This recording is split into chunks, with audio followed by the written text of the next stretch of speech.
komplementer ini, komplementer dan alternatif ini ya in holistic nursing itu sudah ada ya, sebelumnya sudah ada. Cuma biar teman-teman memahami ya bahwa aspek legal etik keperawatan komplementer ini atau kita katakan keperawatan holistik ini salah satunya adalah Undang-Undang Nomor 38 terkait tentang keperawatan, di mana kita ada juga Permenkes Nomor 26 tahun 2019 dan PKB ya.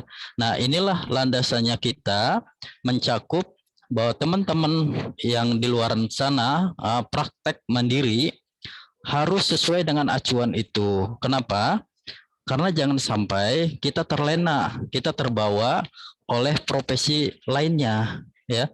Jadi kita intinya adalah mengacu ke undang-undang tersebut ya, karena itu legalitas kitanya. Makanya ada yang tanya, apa sih bentuk praktek keperawatan itu?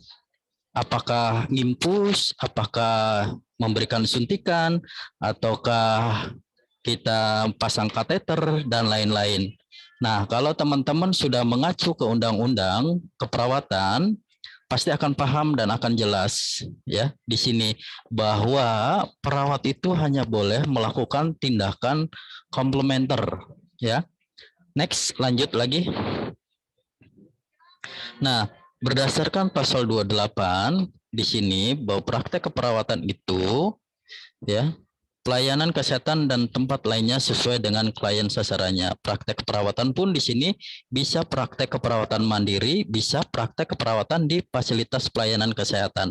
Nanti ada Kang Asep nanti yang akan lebih detail ya menjelaskan tentang tata cara praktek ya. Jadi biar teman-teman memahami di sini.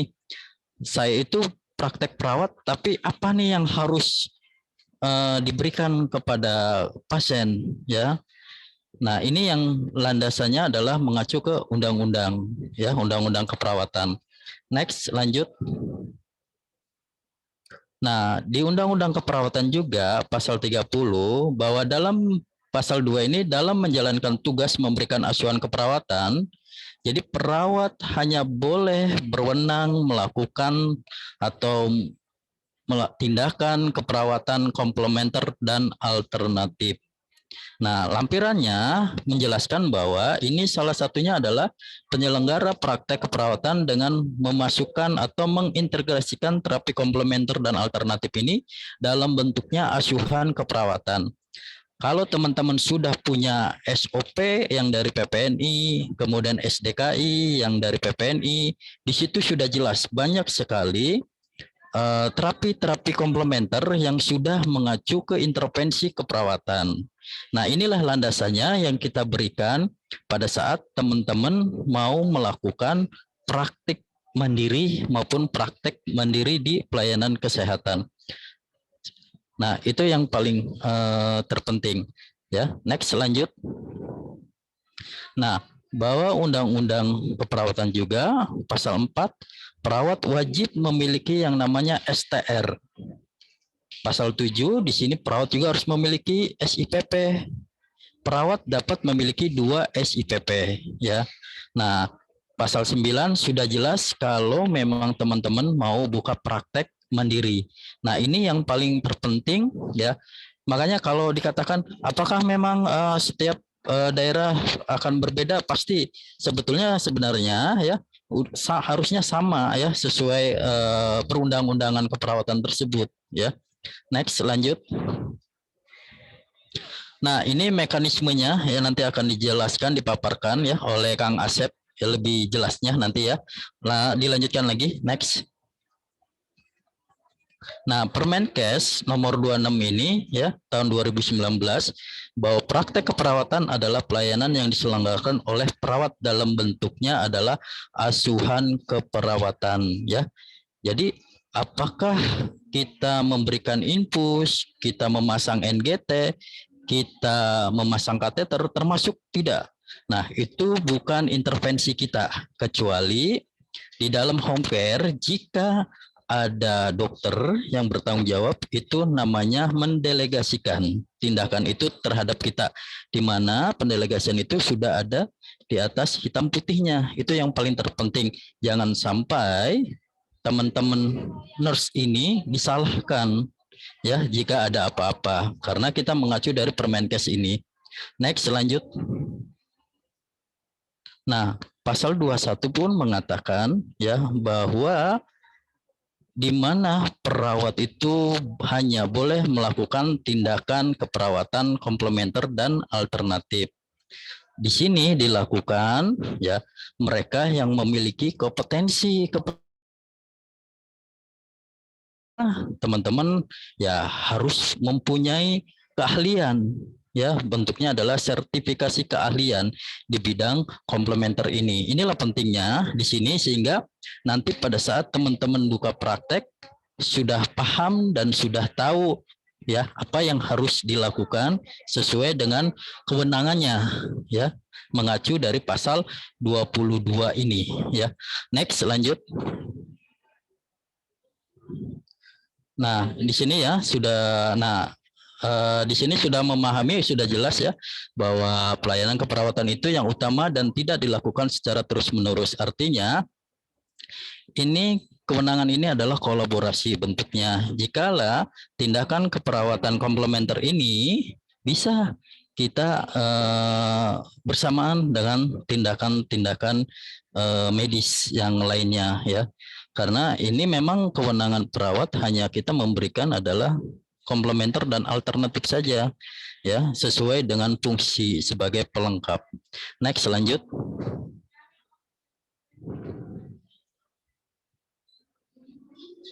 Ya, ini jenis-jenisnya ya, komplementer dan alternatif ini. Jadi ini sesuai dengan intervensi yang ada di SDKI ya, SLKI, itu semuanya di sini ada. Ya, nah di HPAI apa aja yang ada ya?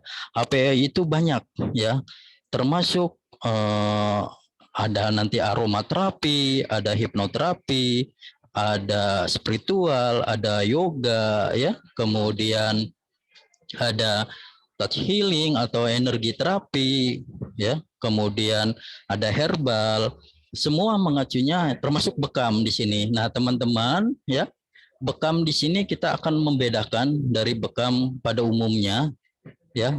Kita harus menggarisbawahi ya, kita akan berbeda dengan, mohon maaf, dengan profesi lainnya ya. Karena bekam ini pun sudah ada bekam medik yang menggunakan adalah dokter ya. Jadi kita jangan sampai kalah. Karena apa?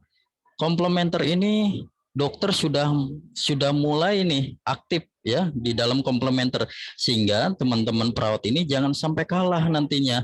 Nah, oleh karena itu PWHPAI Jawa Barat ini ya, kita membuka pelatihan itu gunanya adalah biar agar teman-teman mampu menerapkan terapi-terapi komplementer ini mengacu dari undang-undang keperawatan itu ya. Next.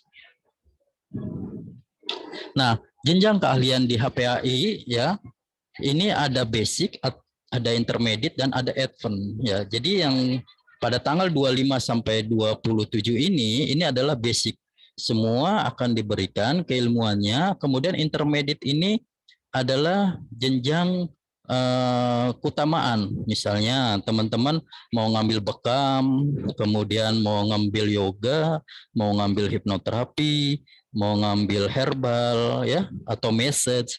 Nah, itu sesuai keinginannya. Dan yang kedua, yang selanjutnya adalah yang terakhir adalah advance. Nah, advance ini adalah terusannya dari intermediate ini, yaitu jenjang keahliannya. Teman-teman mau ngambil yang mana nih? Misalnya contohnya terkait tentang bekam. Nah, nanti bekam ini akan diajarkan pada saat advance yang lebih luas lagi terkait dengan bekam. Nah, ini jenjang yang ada di keahlian HPI yang memang direkomendasikan dari PPNI. Nah, makanya teman-teman sebagai tenaga keperawatan, ya apa yang perlu kita pada saat praktek, apa yang perlu kita lakukan, yaitu ya teman-teman hanya boleh melakukan tindakan komplementer. Nah, ini yang kita garis bawahi.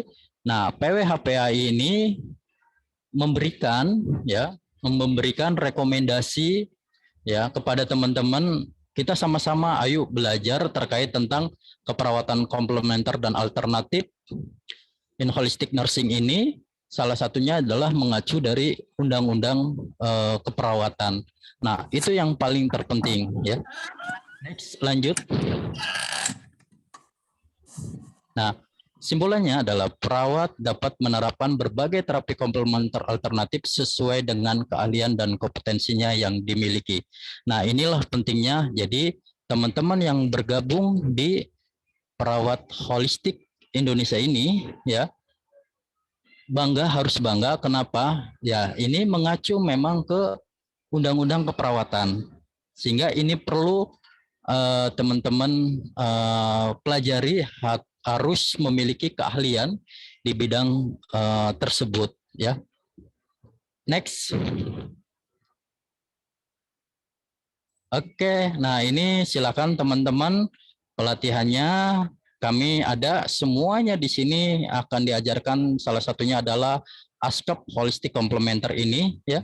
Jadi akan teman-teman memahami di sini. Setelah dari sini teman-teman boleh mengikuti intermediate-nya, yaitu pilih salah satu keahliannya, mau yang mana yang ingin memperdalaminya. Kemudian dilanjutkan dengan advance-nya ya, biar memperkuat dari keahlian tersebut. Ya, itu saja mungkin Kang Irfan. Terima kasih. Saya kembalikan kepada moderator Kang Irfan.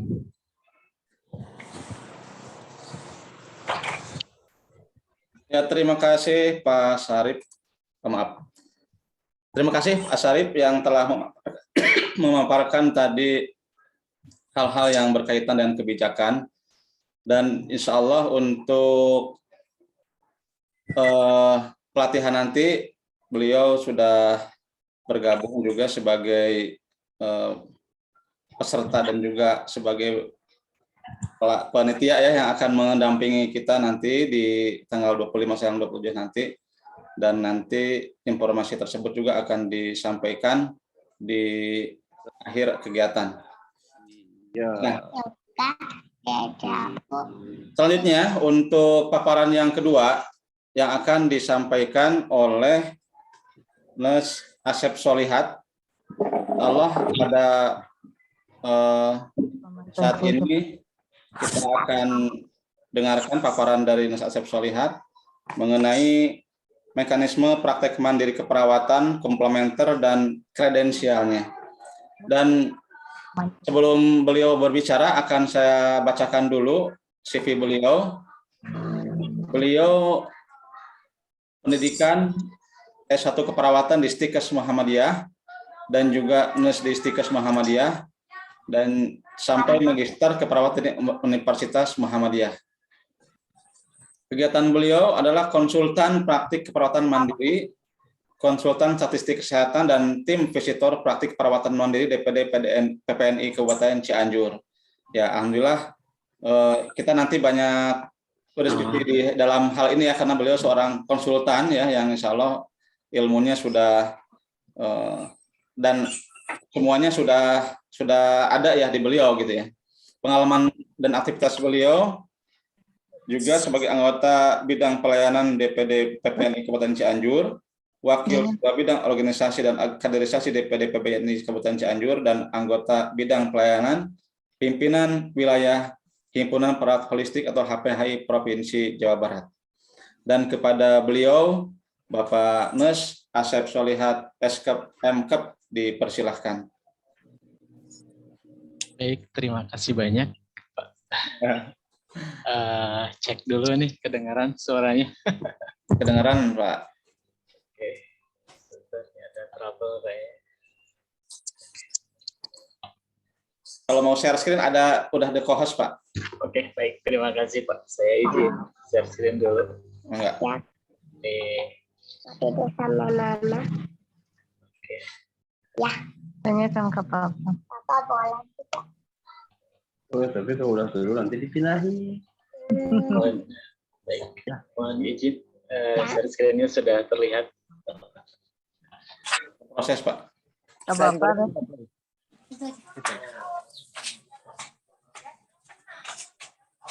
Ya, udah kelihatan Pak. Baik, bismillahirrahmanirrahim. Assalamualaikum warahmatullahi wabarakatuh. Waalaikumsalam warahmatullahi wabarakatuh. Saya ucapkan terima kasih yang sebesar-besarnya kepada Allah Subhanahu wa taala yang sudah mempertemukan kita di acara hari ini. Kepada seluruh tim, khususnya kawan-kawan diklat di PWI Jawa Barat, dan yang paling hormati juga Ibu Ketua HPI PWI Jawa Barat, Ibu Dewi Umu Kulsum. Terima kasih Bu Ketua, juga saya kira mantau terus dari tadi, dan mohon izin saya hanya share saja apa yang saya tahu dan apa yang saya pernah lakukan. Bapak Ibu sekalian, karena waktu kita tidak banyak terkait dengan mekanisme praktek mandiri, sebetulnya ini adalah hal yang bukan suatu hal yang menjadi hal yang tabu atau yang asing. Sebetulnya ini sudah kita gaungkan sejak tahun 2017, yang memang hari ini sudah masuk pada tahun 2022. Mungkin masih bertanya-tanya, pada hakikatnya pada hari ini rekan-rekan juga emang boleh nggak sih perawat pakai praktek mandiri, boleh nggak sih perawat pasang plang? Jadi hari ini jawabannya sudah tidak ada lagi boleh atau tidak, tapi jawabannya hanya satu, boleh. Gitu ya. Jadi jawabannya itu. Jadi hari ini perawat sudah bisa, dan marilah kita dalam kesempatan ini kita mulai untuk melakukan praktek keperawatan secara mandiri. Dan terutama kami himbau bagi kawan-kawan juga yang saya lihat di basically-nya adalah perawat, tetapi karena mungkin masih rancu dengan proses perizinan bagaimana praktek mandiri keperawatan, maka banyak juga rekan-rekan kita yang memang izinnya tidak menggunakan praktek keperawatan. Tapi dalam kesempatan ini, marilah kita mulai untuk fokus praktek keperawatan. Nah, berbicara tentang perawat dan lain sebagainya, saya kira tidak akan banyak. Tetapi ketika berbicara tentang perawat, maka praktek keperawatannya ada dua. Satu adalah praktek keperawatan di Pasienkes, yang kedua adalah praktek pelayanan perorangan atau berkelompok di tempat praktek mandiri. Nah, inilah yang akan kita bahas hari ini, di mana seluruh perangkatnya, seluruh tanggung jawabnya, seluruh hal yang berkaitan dengan praktek tersebut merupakan sebuah tanggung jawab sebagai perawat yang memiliki praktek mandiri itu sendiri. Nah, pada hakikatnya, yaitu praktek keperawatan mandiri ini, karena memang perawat jelas kita sudah tersirat bahwa merupakan sebuah pelayanan kesehatan, sebuah tenaga kesehatan yang tentu harus memberikan pelayanan keperawatan. Nah, pelayanan keperawatan ini bisa diberikan dalam bentuk praktek, sehingga ketika berbicara tentang praktek, maka ada tolak ukurnya. Satu adalah baik, dua benar.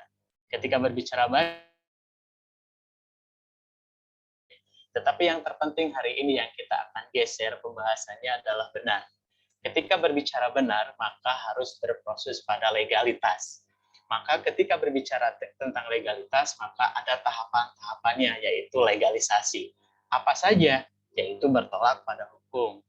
Salah satunya adalah peraturan perundang-undangan dan juga disiplin. Nah, ini adalah landasan dasar kenapa perawat boleh melakukan praktek mandiri. Yang saya garis bawahi adalah Undang-Undang Keperawatan Nomor 38 Tahun 2014, Permenkes Nomor 26 Tahun 2019, dan Keputusan DPP PPNI Nomor 95 garing DPP PPNI SK garing 2002 maksudnya, tentang pedoman praktek keperawatan edisi kedua. Karena edisi pertama dikeluarkan pada tahun 2017 dan tepat di bulan 4 tahun 2022 dikeluarkan edisi terbaru. Dari edisi tersebut tentunya ada beberapa perbedaan di antara edisi pertama. Nah, maka ketika berbicara kewenangan penyelenggaraan pelayanan kesehatan, maka tetap jawabannya harus sesuai keahliannya, dan yang terpenting harus memiliki izin. Apa izinnya? Izinnya kita akan lihat pada Undang-Undang Nomor 38 Tahun 2014, kita juga akan lihat pada Permenkes Nomor 26 Tahun 2019, dan pada Keputusan DPP PPNI tentang pedoman praktek keperawatan mandiri di SC2. Nah, tetapi pada kenyataannya, kawan-kawan juga sekarang sangat mudah tinggal download PMK nomor 26, semuanya sudah jelas. Dari mulai apa yang harus dilakukan, prasyaratnya apa, tahapan-tahapannya seperti apa, prasyarat ruangannya juga seperti apa. Ini semuanya sudah ada di poin-poin pada Permenkes nomor 26. Tetapi untuk lebih detail dan lebih spesifik terhadap teknis ada di peraturan DPD DPP PPNI nomor 95. Nah, apa yang menjadi syaratnya? Saya hanya singkat saja. Perawat tetap secara izin harus memiliki SIPP. Jadi jawabannya bagaimana kita mencapai SIPP tersebut. Nah, persyaratan saya ringkas sedemikian rupa supaya lebih ringan. Syaratnya satu adalah anggota PPNI aktif. Jadi harus jelas, tidak bisa bukan anggota PPNI, tidak bisa. Artinya harus aktif, ya, terutama aktif dalam keanggotaan, aktif dalam iuran dan selanjutnya. Yang kedua, tidak pernah mendapatkan sanksi kode etik. Ini biasanya dibuktikan dalam bentuk surat. Ya, di SIMKA kita ada tentang kode etik. Memiliki sertifikat kegawadaratan, apapun itu, ini menjadi sebuah syarat telah mempunyai tempat atau fasilitas praktek keperawatan. Nah, tentunya yang paling perlu juga dipersiapkan selain daripada dokumen kelengkapan, yaitu tempatnya. Apakah seseorang sudah memiliki tempatnya? Nah, tempat ini, fasilitas ini juga ditentukan berdasarkan peraturan yang ada. Jadi ada aturan-aturan detailnya. Saya tidak berbicara secara detail karena memang banyak yang harus dibahas. Maka berbicara tentang dokumen kelengkapan, maka faktornya adalah KTP, NIRA aktif atau kartu anggota, ijazah perawat. Nah, ketika berbicara ijazah, nah di pedoman edisi 2 ini, ijazah minimalnya adalah pendidikan nurse. Ini sejalan dengan PMK nomor 26 tahun 2019. Jadi di PMK 2019 dikatakan bahwa untuk keperawatan mandiri minimal pendidikannya nurse. Ya, jadi ini tidak dibicarakan lagi ketika apa nurse itu. Nah, nurse itu ketika akan mengajukan yang baru. Nah, ini mungkin hari ini kawan-kawan rekan-rekan ingin mengajukan, maka persyaratnya harus nurse. Mungkin pertanyaannya, bagaimana kalau saya sudah mendapatkan SIPP dulu sebelum tahun 2019. SIPP-nya tetapi pendidikannya masih belum profesi. Apakah masih berlaku? Masih berlaku. Sampai kapan? Ya, sampai dengan 7 tahun sejak PMK nomor 26 tahun 2019 diundangkan. Tetapi ketika memang nanti sudah melampaui 7 tahun sebagai batas yang ditetapkan, maka mau tidak mau harus mengikuti dengan minimal pendidikan S. Dan yang lainnya saya kira ada yang disebut dengan sertifikat keahlian. Nah, ini salah satunya adalah sertifikat keahlian tertentu. Kita berbicara secara umum apapun itu. Nah, kami dari PW HPAI Jawa Barat menawarkan salah satunya adalah sertifikasi keahlian di bidang holistik. Ya, maka boleh ya boleh. Tapi syaratnya ketika berbicara sertifikasi keahlian, maka tentunya kita harus mengikuti jenjang pelatihan yang diprogramkan oleh Himpunan Persatuan Holistik Indonesia. Nah, tentunya ini mari kita sama-sama yang masih bingung untuk mengikuti, kita mau apa yang dipraktekkan, mau seperti apa. Nah, ini salah satunya adalah kita menawarkan dari HPI, yaitu sertifikasi keahlian yang diberikan dari Himpunan Perawat Holistik Indonesia. Dan lain sebagainya. Tentunya poin terakhir kita adalah persyaratannya adalah proposal praktek. Nah, saya buat secara singkat bahwa alurnya, yang pertama adalah perawat mesti anggota PPNI. Nah, anggota PPNI tersebut memenuhi prasyarat yang tadi disampaikan, tentunya mengajukan permohonan surat rekomendasi dari DPD. Jadi yang mengatur di sini adalah DPD PPNI. Tentunya di setiap daerah punya komisariat masing-masing dan juga DPD masing-masing. Mungkin secara teknis akan sedikit terjadi perubahan, perbedaan antara DPD satu dengan yang lain. Misalnya di Jawa Barat saja ada 27 kota kabupaten, saya kira akan sedikit perbedaan. Tapi tentunya pada dasarnya memiliki kesamaan di mana prasyaratnya masuk ke DPD PPNI.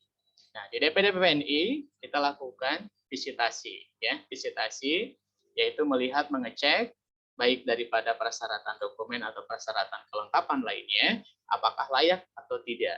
Tentunya setelah layak atau tidak, apabila misalnya ada kelayakan, kita langsung berikan rekomendasi, apakah perbaikan nanti diberikan catatan perbaikan, dan tentunya sampai dengan rekomendasi itu keluar.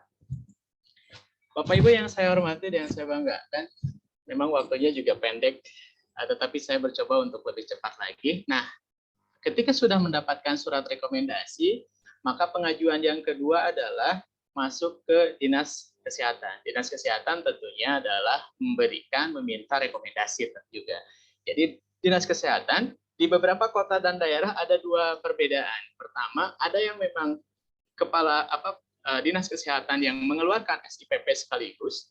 Jadi ketika rekomendasi dari profesi dari PPNI sudah dikeluarkan, disampaikan ke Dinas Kesehatan, ada yang memang mengeluarkan SIPP dari Dinas Kesehatan, tetapi hari ini kebanyakannya adalah Dinas Kesehatan memberikan rekomendasi. Tentunya setiap Dinas Kesehatan memiliki manajemen yang berbeda.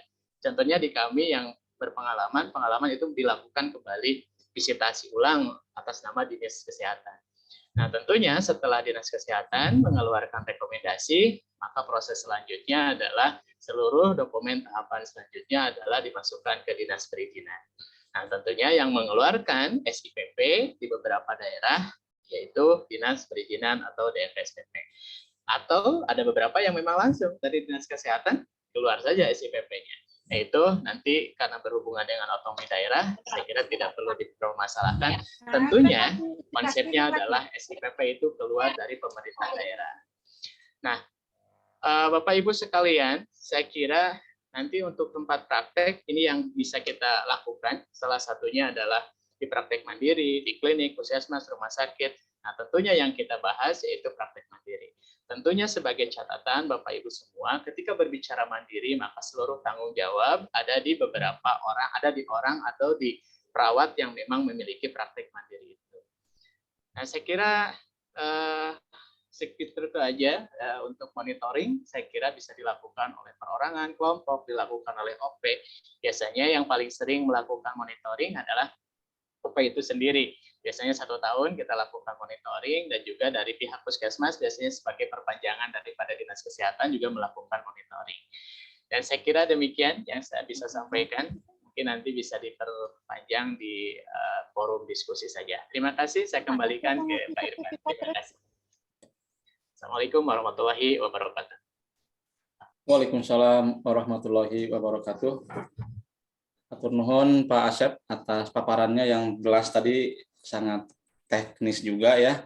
Nanti rekan-rekan semua dapat berdiskusi langsung dengan narasumber yang telah berbicara tadi di depan.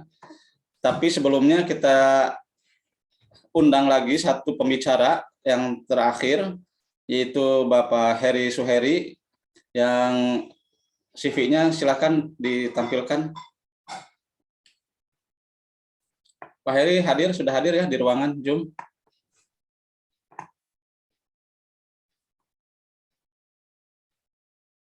Ya, Bapak Heri Suheri ini merupakan perawat dari Stikes Bani Saleh, alumni tahun 2019, dan beliau melanjutkannya ke Sarjana Manajemen Universitas Pelita Bangsa. Aktivitas beliau yaitu sebagai trainer PBI 2011 dan juga kompetensi asesor PBI, dan untuk di keperawatannya beliau mempunyai sertifikasi kompetensi Basic Wound Care Nurse atau CBOCN. Dan aktivitas beliau yaitu sebagai owner dari praktek perawatan mandiri holistik dan juga pengurus dan Pengda PBI Jabar bidang keorganisasian, Diklat dan Litbang PBI Pusat 2021 sampai 2025. Ya, juga ada sebagai instruktur yang telah diberikan kewenangannya oleh Kemenaker RI. Nah, untuk mempersingkat atau memperefektifkan waktu, dan juga kita nanti akan berkenal lebih jauh dengan beliau, yang insya Allah akan membawakan tajuk jaringan praktek mandiri yang bisa dilakukan oleh seorang perawat itu seperti apa. Dan juga mungkin ya nanti akan dipaparkan mengenai singgungannya, irisannya dengan profesi holistik yang profesi kesehatan tradisional. Mungkin seperti itu akan disampaikan oleh beliau. Silakan kepada Bapak Heri, dipersilahkan.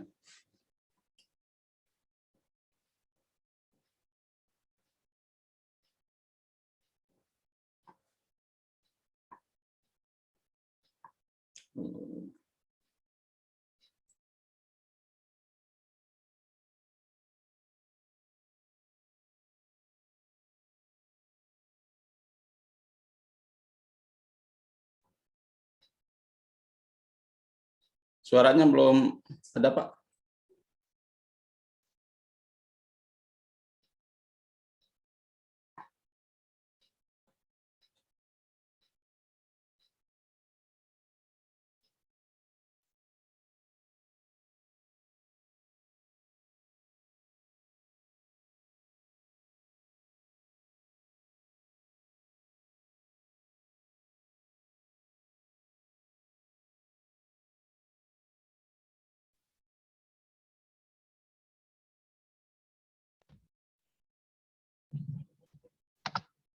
Pak Irfan, sudah masuk suara saya?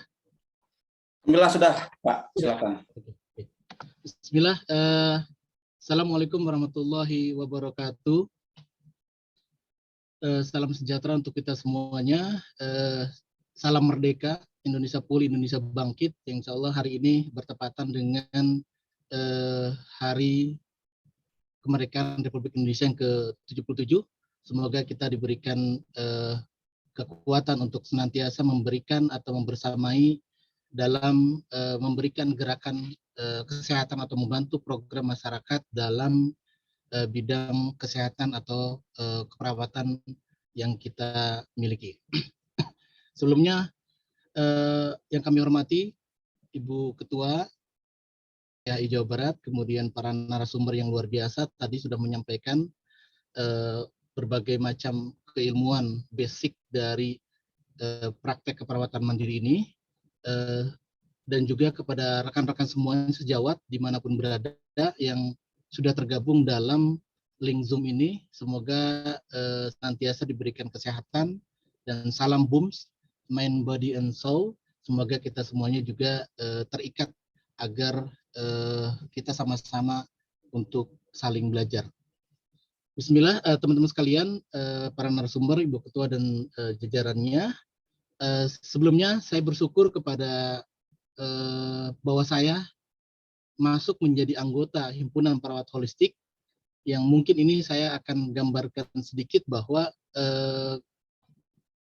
istilahnya kegembiraan saya menjadi anggota Himpunan Perawat Holistik.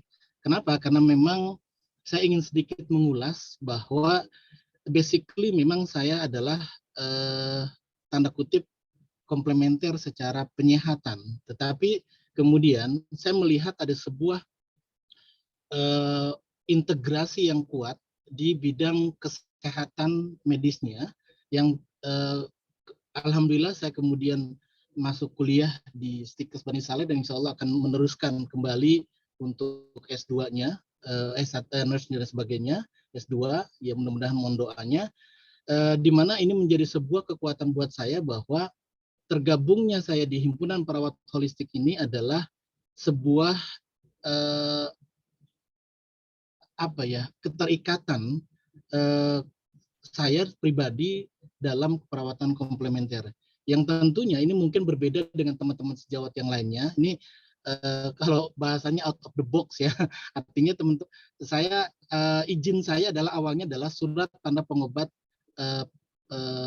tradisional. Kemudian alhamdulillah saya di-ACC oleh Dinas Kesehatan Kabupaten Bekasi untuk mendapatkan SIPP. Ya alhamdulillah ini menjadi sebuah kekuatan bagi saya juga untuk melaksanakan beberapa asuhan keperawatan, anamnesa ataupun yang lainnya dengan tambahan atau pendukung intervensi dari komplementer itu sendiri. Teman-teman sekalian, sebelum saya jauh ke kaitan dengan nursingnya, bahwa sebenarnya saya ingin memberikan sebuah paradigma berpikir dulu bahwa ternyata di dalam konteks keilmuan apapun, ini mungkin saya sharing, mohon maaf teman-teman jika saya mungkin terkesan terlalu jauh, tetapi sekali lagi sharing kepada teman-teman sekalian bahwa paradigma dunia dalam mengembangkan sebuah keilmuan itu ternyata adalah mengintegrasikan seluruh pusat keilmuan yang ada di dunia. Bahwa kita tahu ada Persia, ada Romawi, ada Arab, ada Islam dan sebagainya. Ini menjadi sebuah kekuatan untuk kita bahwa ternyata di masa lalu baik Islam, baik non-Islam, baik itu modern atau konvensional, itu semuanya mempunyai garis merah yang luar biasa terkait dengan keilmuannya.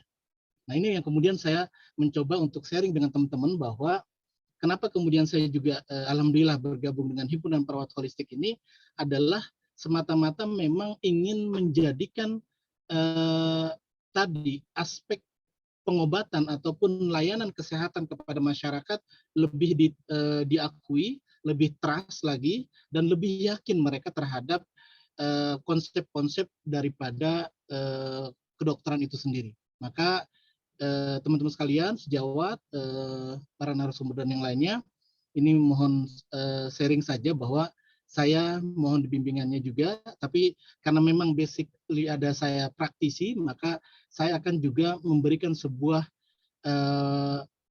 paradigma berpikir sebagai seorang praktisi, ya, yang nanti tentunya akan kita sharingkan di dalam forum-forum diskusi. Saya next karena ini banyak sekali materinya. Saya alhamdulillah tadi sudah disampaikan oleh materi-materi sebelumnya, narasumber lainnya yang luar biasa menjadi kekuatan dari melangkah kita untuk ke depannya. Saya akan masuk langsung ke nursing-nya. Ini terapi komplementernya, ya mungkin nanti next bisa dibahas kemudian latar belakangnya nanti. Teman-teman sekalian, sedikit informasi bahwa ternyata ini gambaran saja sebelum saya masuk ke slide. Beberapa sejawat kita di luar sana ternyata luar biasa. Mereka ingin mendapatkan sebuah skill tambahan.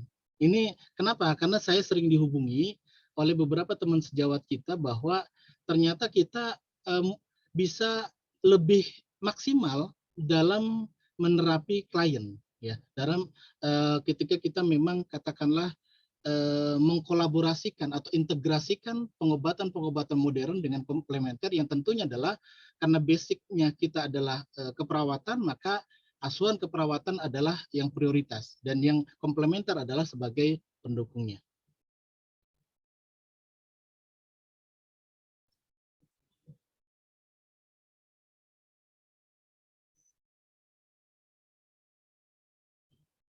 Ini saya masuk ke sini saja. Teman-teman sekalian, saya ngambil konsep entrepreneur dalam praktek mandiri. Ternyata kita ketahui bahwa luar biasa menjadi sebuah potensi dalam diri kita untuk mengembangkan sebagai seorang katakanlah seorang pengusaha lah, ya. Saya pernah berpikir malah bagaimana caranya seorang perawat itu menjadikan bisnisnya, layanan keperawatan ini menjadi bagian dari jiwa, sesuai dengan temanya adalah jiwa daripada seorang nursing, seorang yang memang ingin mandiri dalam tanda kutip tadi pelayanannya dan sebagainya, yang tentunya adalah berlandaskan kepada perilaku. Entrepreneur adalah sebuah pemilik bisnis yang menawarkan layanan bagi satu, biar dua. Penelitian, administratif dan sebagainya, termasuk konsultan. Perawat wira swasta bertanggung jawab langsung kepada klien, kepada siapa dan atas nama siapa pelayanan keperawatan yang provide. Artinya adalah kita sebenarnya punya hak untuk bisa langsung berinteraksi atau langsung mentouch kepada klien itu sendiri. Kemudian adapun nurse entrepreneur ada dua, ada intrapreneur, ada kemudian venture. Yang pertama adalah sebagai seorang perawat yang berkembang, mempromosikan dan memberikan inovasi program keperawatan kesehatan atau proyek dalam kesehatan yang diberikan berdasarkan aturan yang ada.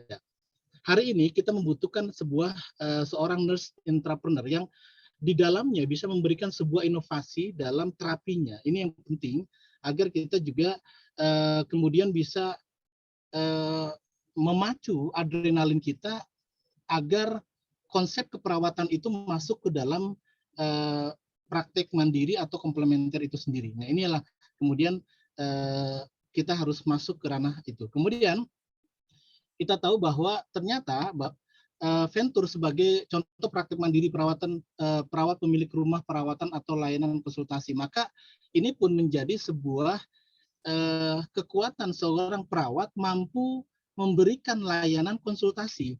Selama ini mohon maaf kadang-kadang kita di bawah yang tanda kutip adalah instruksional daripada rumah sakit, klinik, dokter, dan sebagainya. Nah, inilah kelebihan dari praktek mandiri seorang perawat yang punya kemampuan atau skill komplementer, dia bisa memberikan sebuah advice, sebuah saran, sebuah bahkan intervensi tindakan kaitan dengan terapi komplementer yang kita miliki tentunya adalah tadi tersertifikasi dan sebagainya. Kemudian intrapreneurship venture adalah sebagai contoh perawat di pusat rehabilitasi unit gawat.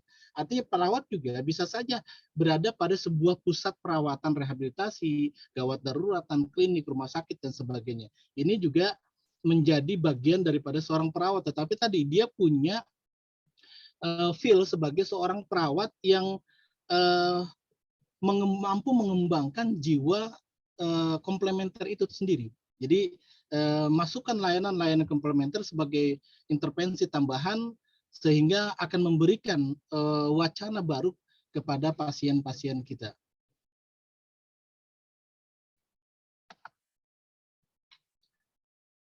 Teman-teman sekalian, ini juga gambaran bahwa kualitas personal juga mempengaruhi, ya. Tetapi menurut internasional sebelumnya adalah ICN, nurse entrepreneur adalah merupakan aktivitas perawat sebagai pemilik dan pemberi pelayanan dalam praktek mandiri keperawatan, seperti pelayanan asuhan keperawatan, pengembangan pengkajian dan pelayanan perawatan kesehatan, pelayanan konsultasi, pemberian informasi kesehatan, sebagainya. Bagaimana kita mencapai sebuah kualifikasi profesional? Tentunya harus jam terbang. Jam terbang kita harus banyak. Pengalaman kerja di keperawatan tentunya 3-15 tahun atau minimal mungkin ketika langsung terjun dia tetap ada koneksi atau integrasi atau informasi yang kita dapatkan dari instansi resmi seperti rumah sakit, klinik, puskesmas dan sebagainya. Kemudian memenuhi kualifikasi dasar pendidikan keperawatan itu sendiri.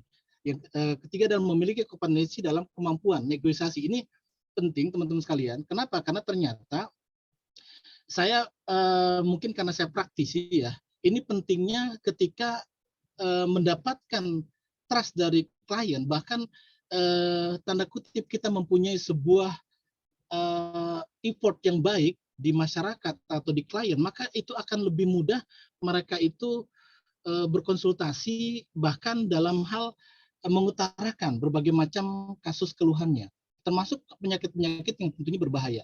Kemudian kita bisa di negosiasi marketing, artinya kita juga bisa di situ di dalamnya ada hal-hal yang bisa kita sarankan untuk obatnya, herbalnya dan sebagainya. Kemudian kita juga mampu memiliki manajemen waktu.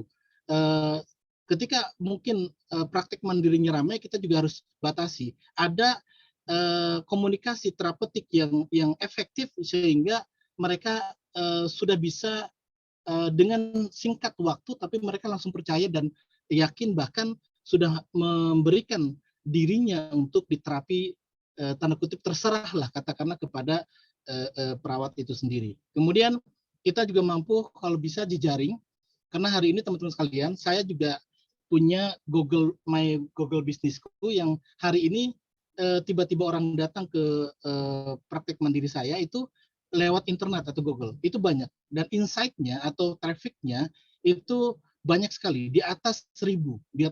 Ini makanya hari kemerdekaan ini pun saya sudah inden sebenarnya 3-5 orang. Tapi karena tadi keterbatasan, jadi kita pindahkan ke hari yang lain. Jadi mereka sudah ada inden-inden pasien. Yang ini yang tentunya dapat dari mana? Dari katakanlah kontinuitas dari apa yang sudah kita lakukan kepada pasien tersebut, sehingga itu menjadi sebuah marketing tersendiri ke depannya. Kemudian kemampuan dalam akuntansi ini mungkin perlu tim jika memang tidak bisa sendiri. Kemudian mengetahui tentang peraturan perundang-undangan, sistem asuransi dan kebijakan pembayaran sebagainya. Ini tambahan saja. Sebagai personal kita juga harus punya kualifikasi. harus punya karakter yang kuat dan percaya diri. Kenapa? Tidak mungkin orang itu punya karakter kuat dan percaya diri kalau dia sendiri katakanlah tidak punya basic keilmuan atau skill kompetensi yang kaitan dengan komplementer. Nah, alhamdulillah Himpunan Perawat Holistik Jawa Barat ini memberikan sebuah pelatihan yang luar biasa yang harus menurut saya harus. Kenapa? Saya pun ikut ya, saya jadi peserta ya.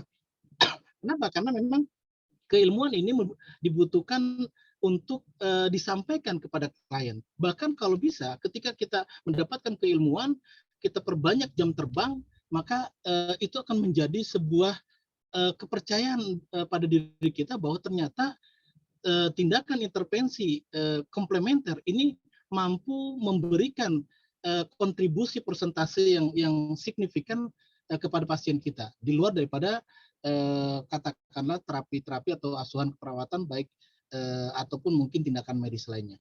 Kemudian berani mengambil resiko, artinya selama itu safety ya, safety-nya dijalankan, tentunya kita juga sudah tahu ada kode-kode etik tertentu yang kita harus tahu mengenai kaitan resiko-resiko. Makanya tadi syaratnya adalah mengikuti, salah satunya adalah BTCLS. Dan alhamdulillah saya juga sudah mengikuti dan saya terus mengikuti karena saya pembelajar, saya orangnya pembelajar. Jadi saya akan terus mengikuti perkembangan-perkembangan yang ada. Kemudian kreatif dan inovasi.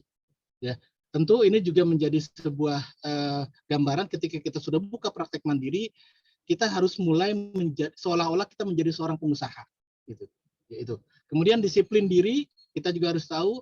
Kemudian jadwalnya dan sebagainya, kalau tidak perlu ya kita pakai janjian dan sebagainya. Jadi ini juga mendisiplinkan diri agar kita dipercaya oleh pasien. Memiliki orientasi tujuan yang jelas. Jadi kita tahu bahwa program yang kita, ini saya simpulkan, program orientasi kita adalah sebenarnya membantu program pemerintah dalam kesehatan masyarakat secara umum ataupun pengobatan dalam program tahun 2020 sampai 2024. Yang dicanangkan oleh Kementerian Kesehatan. Inilah yang kemudian kita harus masuk ke ranah itu supaya kita paham bahwa tujuan kita adalah memang dalam arahan atau dalam luang lingkup Kementerian Kesehatan. Kemudian cepat mengambil keputusan. Artinya ketika ada sebuah hal yang memang dibutuhkan decision maker yang kita harus bisa mengambil itu.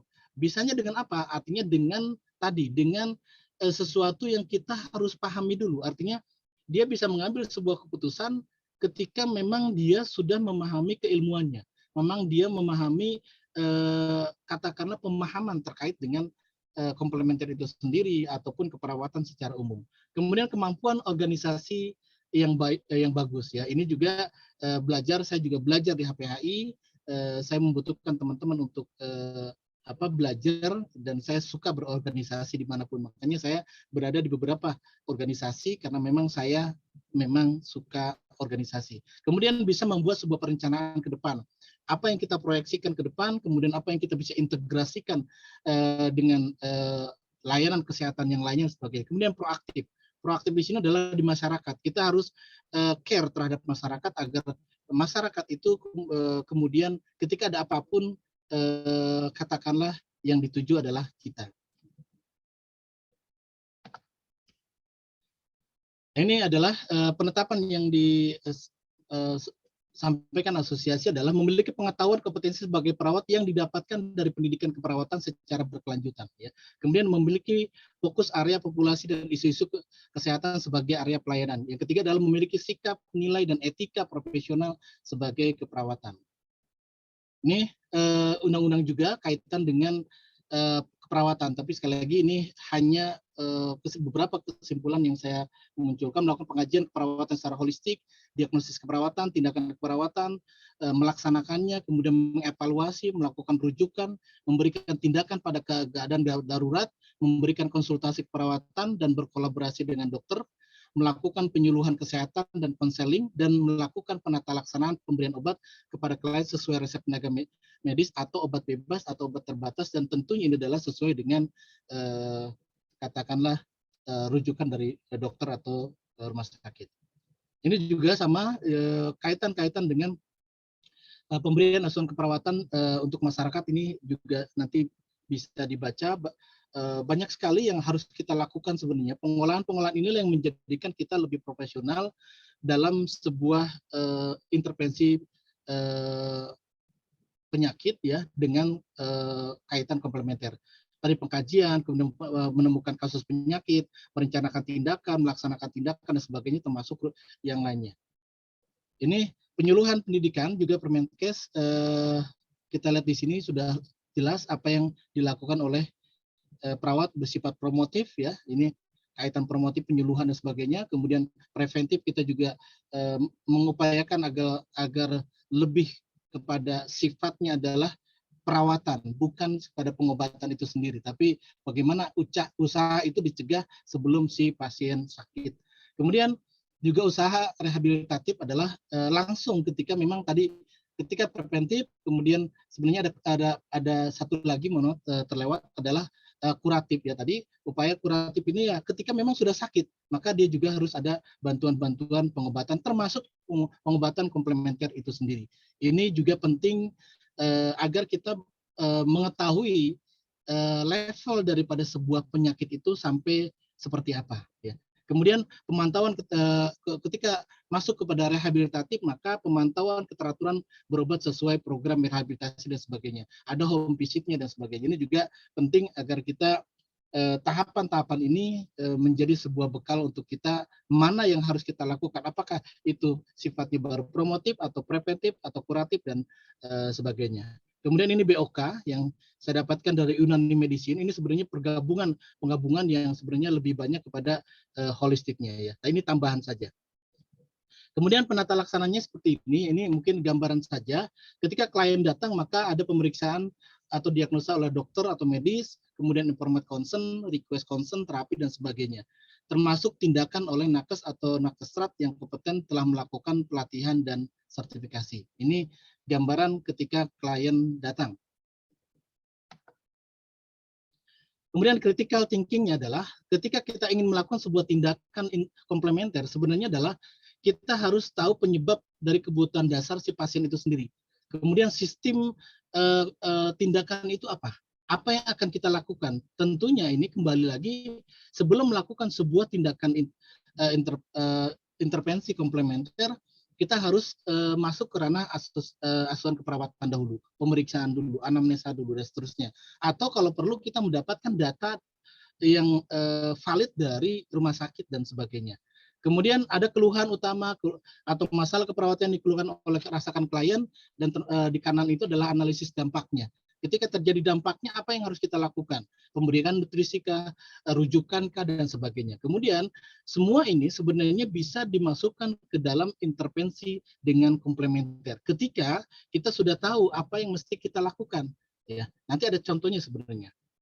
Kemudian analisa penyebabnya atau etiologinya adalah ketika tensinya tinggi atau hipo atau hiper, maka ketika ada DM, gula darah, trauma, cairan, sebagainya, maka kita harus juga menganalisa dalam form pemeriksaan di awal apa yang kemudian menjadi penyebabnya. Kemudian orang itu datang, pasien itu datang, maka dia mengeluhnya apa? Maka ini menjadi sebuah klausul juga kita akan lakukan terapi apa, sehingga ketepatan dalam terapi komplementer dibutuhkan itu adalah hasil dari analisis atau diagnosis. Inilah yang kemudian kita akan kembangkan di HPHI, Himpunan Perawat Holistik Indonesia, membersamai kita dalam tentunya mengetahui nanti ke depannya flow, cara-cara seperti apa atau skill-skill apa, sehingga kita tepat dalam melakukan terapi tindakan komplementer dengan basic asuhan keperawatan itu sendiri. Kemudian analisis dampaknya adalah apa? Seperti apa ketika terjadi sebuah tensi, ada mual kah, ada susah tidur dan sebagainya. Maka intervensinya yang kita butuhkan. Artinya bukan kepada sebuah hal yang sebenarnya bisa saja kita lakukan tindakan terapi penyebabnya. Tetapi tadi kita juga tidak boleh melupakan sebuah keluhan simptomatiknya. Artinya gejalanya apa? Maka rumus daripada seorang entrepreneur atau nurse entrepreneur sebenarnya adalah jangan sampai si pasien datang dengan kondisinya sakit kepala, pulang dari praktek mandiri kita masih terasa. Ini jadi masalah. Ya, orang itu mual, kemudian pulang masih mual. Ini menjadi juga PR untuk nursepreneur. Dapat dari mana? Sebenarnya tadi dapat dari pelatihan-pelatihan atau skill atau kompetensi plus jam terbang. Jangan kemudian kita melupakan sebuah prinsip orang itu banyak keluhannya, itu harus kita terapi keluhan yang utama dulu. Ya, selama ini konsepnya seperti itu, baru kemudian kita beranjak kepada keluhan utamanya. Ini beberapa contoh yang saya lakukan, ternyata kita pahami bahwa ini gambaran sederhana bahwa Kementerian Kesehatan Republik Indonesia pun ketika kaitan dengan COVID itu ternyata menggunakan herbal dan akupresur. Ini yang menarik. Ini yang menarik buat kita sebagai seorang perawat HPHI atau komplementer di sini. Ternyata rilis ini adalah sesuatu yang luar biasa yang sudah katakanlah legal di Indonesia untuk penggunaan herbal, akupresur, cupping terapi atau bekam dan sebagainya. Ini menjadi gambaran bahwa tadi seperti narasumber Pak Asep dan yang lainnya itu menguatkan bahwa kita nggak usah khawatir, nggak usah ragu-ragu lagi untuk melakukan tindakan komplementer di bawah Himpunan Perawat Holistik Indonesia. Kemudian ini juga penyusunan organisasi, saya lompati saja karena ini kaitan dengan organisasi. Apa yang kita lakukan? Apa yang kita butuhkan ketika kita ya kan ada pemeriksaan, ada diagnosa, ada pengobatan atau terapi holistik, ada apotek herbalnya di luar daripada katakan obat kimianya atau obat dokter medis dan sebagainya. Kemudian kalau bisa juga ada pelatihan ini. Kemudian yang dilakukan juga oleh HPAI. Kita harus menginduk kepada Himpunan Perawat Holistik Indonesia karena memang rumpunnya atau kolegiumnya kaitan dengan komplementer. Ini menjadi penguat untuk kita agar kita lebih yakin lagi dengan apa yang kita lakukan. Ini gambaran saja di tempat saya seperti ini. Sebenarnya ada cupping terapi, ada ruqyah, ada herbal, ada macam-macam, dan juga tentunya adalah pemeriksaan yang diutamakan adalah prioritas pemeriksaan dan sebagainya. Saya juga mengembangkan wound care herbal dan modern dipadukan. Ada diagnosa juga dan sebagainya. Ini yang saya lakukan di praktek mandiri saya. Nah, prinsip dasarnya adalah saya melihat bahwa ternyata kebutuhan penyakit itu ada 3 level, ada jasad, ada psikologis, dan ruhiyah. Nah, yang kita harus masuk ke ranah ini semuanya sebenarnya. Kita bisa masuk ke ranah ini dan tentunya ini masuk ke leveling berikutnya. Kita tidak sibuk dengan fisik semata, tapi psikologis kita eksplor, kemudian ruhiyahnya ataupun kedekatan kepada Allahnya juga kita kuatkan. Ini home care-nya, ini gambaran saja jika ada katakanlah kita lakukan home care, kita juga ketika memang kita sudah mulai ke era digitalisasi, juga silakan. Kemudian evaluasi home care dan sebagainya. Ini dasar-dasar saja home care-nya. Ini komplementer alternatif medicine adalah tadi akupunktur, refleksi, herbal, jamu, spinal, kemudian ada gura, ada spa dan sebagainya. Kemudian ada terapi energi, ki, hipno dan sebagainya. Ini juga terapi yang sifatnya ke arah jiwa atau ruhiyahnya. Kemudian contoh penanganannya adalah ini contoh saja. Kita ada diagnosa, kemudian dari lidah dan sebagainya, kemudian secara hipno, secara ruqyah, atau secara di sini massage atau pijat, kemudian refleksi dan akupresur, kemudian juga bisa terapi dengan akupunktur, ya. Kita ini contoh-contoh saja. Kemudian bisa juga dilakukan dengan terapi manual. Terapi manual itu terapi tulang belakang, dan kemudian terapi saraf kejepit, ya. Kemudian dengan atau fisioterapi katakanlah ya, atau kemudian cupping terapi. Itu saja mungkin teman-teman sekalian, teman sejawat, moderator yang bisa saya sampaikan. Sekali lagi, yuk kita sama-sama semangat untuk menjadikan katakanlah terapi komplementer ini menjadi bagian dalam intervensi kita di bawah naungan Himpunan Perawat Holistik Indonesia yang akan menjadikan kekuatan untuk kita. Sekali lagi, kita tidak boleh mengecilkan pikiran kita bahwa dalam sejarah dunia saya sampaikan bahwa seluruh ahli ilmu, seluruh para ilmuwan itu ternyata mampu mengintegrasikan peradaban yang ada. Itu yang harus saya ingin sampaikan, bahwa kita tidak boleh menutup diri dari dunia yang tentunya kita harus juga punya sesuatu yang artinya itu apakah ilmiah atau tidak, atau evidence based of medicine apa tidak. Dan tentunya landasan atau literasinya itu jelas, sehingga kita tidak neko-neko, tidak boleh kita menggunakan hal-hal yang tanda kutip magic ataupun mungkin di luar logika kita dalam sebuah terapi tindakan. Karena basic daripada kedokteran modern atau konvensional adalah harus evidence based of medicine. Artinya harus berdasarkan keilmiahan atau by data. Demikian Pak Irfan yang bisa saya sampaikan. Silakan mungkin nanti ada diskusi dengan narasumber yang lainnya. Terima kasih. Wabillahi taufiq wal hidayah. Assalamualaikum warahmatullahi wabarakatuh. Waalaikumsalam warahmatullahi wabarakatuh.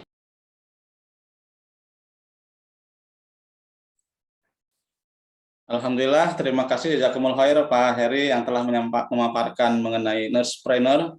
Jadi sebisa mungkin kita diharapkan menuju persaingan global ke depan, memunculkan entrepreneur di bidang keperawatan ya. Jadi jangan kita hanya menginduk saja, misalnya bekerja di orang gitu, jadi karyawan, tapi ciptakanlah lapangan pekerjaan dari diri kita sendiri. Insya Allah. Alhamdulillah tiga pembicara, tiga pemateri telah kita dengarkan tadi paparannya, dan insya Allah untuk yang sekarang, sesi sekarang adalah diskusi dengan tiga pembicara tersebut, dan teknis diskusi ini insya Allah akan saya bacakan beberapa pertanyaan dari peserta yang sudah berada di chat ya, di chat box-nya Zoom ini. Jadi yang pertama, memulai untuk diskusi yang pertama adalah dari Bapak Firdaus. Izin Pak Firdaus, apakah on? Sedang menyimak? Ya, beliau bertanya, untuk di beberapa daerah, perawat yang akan berpraktek mandiri izinnya itu berbeda-beda, ada yang harus S1, tapi di beberapa tempat seperti Purwakarta dan Subang masih bisa D3 untuk keperawatan mandiri. Nah ini mungkin apakah ini termasuk kebijakan yang dikembalikan kepada daerah masing-masing atau memang merujuk kepada pusat? Mungkin pertanyaan yang ini lebih cocok ditujukan kepada Kang Asep mungkin. Baik, terima kasih Pak Irfan. Saya kira luar biasa pertanyaannya terkait dengan keberagaman tentang jenjang pendidikan. Kalau kita berbicara tentang PMK nomor 26, maka sudah jelas tertulis bahwa minimum adalah profesinis. Bagaimana dengan D3? Apakah ada yang boleh? Satu, boleh ketika izinnya sudah ada, SIPP-nya masih berlaku sebelum diundangkan PMK nomor 26. Artinya bersurut ke belakang. Jadi boleh tidak langsung mati. Artinya kalau ada yang melihat papan plang, ada AMDKEP misalnya, sebut saja hari ini masih berlaku. Betul. Artinya SIPP-nya itu mungkin keluar sebelum 2019. Kapan itu berakhirnya? Berakhirnya adalah setelah 7 tahun diundangkan sesuai dengan ketentuan peralihan pasal 56, pasal 54 kalau tidak salah, mohon maaf, pasal 54 tentang peraturan peralihan di PMK nomor 26 tahun 2019. Yang kedua, ada pengecualian. Apabila di suatu daerah tidak ada yang berijazah atau memiliki pendidikan formalis, maka diperkenankan D3. Gitu. Jadi diperkenankan. Siapa yang boleh memperkenankannya? Yaitu adalah daerah atau kepala daerah setempat. Tentunya mungkin bukan dalam bentuk peraturan bupati, mungkin kaki tangan dari pemerintah daerah, misalnya dinas kesehatan. Nah, ketika esensi itu dikeluarkan dengan dasar asumsi bahwa satu misalnya NES tidak ada, ataupun ada dalam keadaan yang sangat minim di daerah-daerah terpencil di mana yang memang tidak ada, itu diperkenankan. Termasuk jangankan hanya membentuk praktek mandiri, praktek medis pun ketika ditugaskan dalam bentuk sebuah program, misalnya imunisasi saja hari ini, buktinya yang turun kan adalah perawat paling banyak. Nah, itu juga diperkenankan atas dasar daripada peraturan pemegang kebijakan atau regulasi daerah. Tentunya kita sebagai organisasi yang tentunya nanti verifikasi dari verifikasi dan visitasi dari pengajuan praktek mandiri sesuai dengan regulasi DPP PPNI edisi kedua, yang di pertama itu tidak ada ikut campur ikatan dan himpunan. Nah, ini yang membedakan di edisi kedua. Tentunya ketika Bapak Ibu ingin mengikuti prakteknya holistik, maka ketika visitasi nanti DPD PPNI tingkat kota dan kabupaten ada konsultasi dengan ikatan dan himpunan. Nah, itu yang membedakannya. Tentunya ketika rekan-rekan ingin holistik, ya nanti kami mungkin semua juga bisa terlibat dalam kegiatan. Demikian saya kira Pak Ilvan, terima kasih. Ya. Terima kasih Pak Asep atas jawabannya. Mungkin akan bisa ditambahkan dengan jawaban dari Pak Syarif, mungkin apa sudah cukup Pak? Ya, sudah cukup dari Kang Asep tadi, sudah jelas sekali ya. Kiranya memang coba teman-teman ya, jika memang ada rezeki ya lanjutkan untuk nurse gitu, karena memang kita patokannya adalah sesuai mengacu di undang-undang memang harus nurse ya, kecuali memang ada pengecualian yang tadi disampaikan oleh Kang Asep ya. Mungkin itu aja, mungkin Kang Irfan, mangga. Ya. Sudah cukup ya untuk pertanyaan yang pertama. Jadi diskusi kita ini langsung kita arahkan ke pembicara saja, tidak ditumpulkan beberapa pertanyaan biar lebih interaktif. Kalaupun ada yang ingin langsung bertanya, nanti bisa kita fasilitasi. Silahkan. Ini yang kedua dari Pak Tono di Sukabumi. Beliau menyebutkan bahwa beberapa training yang dilakukan atau yang dilaksanakan oleh mungkin ya ada LKP gitu ya, atau perhimpunan Kestrad, baik itu HIP, Bekam, Hipno, dan lain-lain. Nah, untuk perizinan praktek mandiri, apakah mutlak harus ikut pelatihan dari HPHI ini? Nah, mangga. Pak Syarif mungkin ini ya lebih cocok nih, Pak Syarif. Ya, baik. Terima kasih ya. Jadi begini, teman-teman silakan belajar dimanapun ya, sesuai dengan keinginannya, baik Bekam ataupun yang lainnya. Akan tetapi karena kita menginduknya adalah profesi, ya, Nah, maka oleh karena itu ikuti keahliannya, ya, karena keahliannya ini penting karena mengacu nanti pada saat teman-teman mau melakukan perizinan buka praktek mandiri. Nah, karena di situ memang tertera ada yang namanya sertifikat keahlian yang dikeluarkan nanti oleh PPNI ya sama perhimpunan. Kalau belajar terkait yang di LKP itu tidak jadi masalah, silakan itu dilampirkan, tidak masalah ya dilampirkan, karena misalnya buka praktek mandiri terkait tentang komplementer ya, teman-teman sudah punya Bekam, punya sertifikat hipnoterapi dan lain-lain, boleh silakan. Akan tetapi lebih baiknya adalah teman-teman harus punya keahlian di bidang profesinya, yaitu salah satunya adalah Himpunan Perawat Holistik Indonesia ini ya, agar diakui secara profesinya. Regulasinya adalah ya kita akan mengacu di profesi ya. Jadi seperti itu.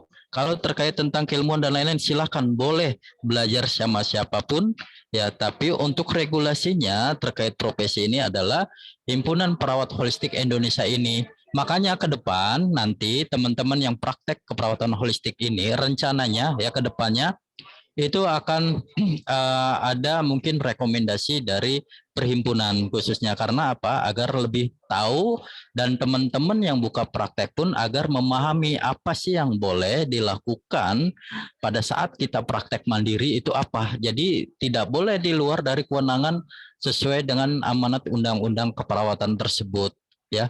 Jadi seperti itu ya teman-teman intinya ya. Oke, itu aja Kang Irfan. Ya. Mungkin Pak Asep mau menambahkan. Oke, terima kasih Pak Irfan. Terkait dengan kompetensi yang memang didapatkan dari luar.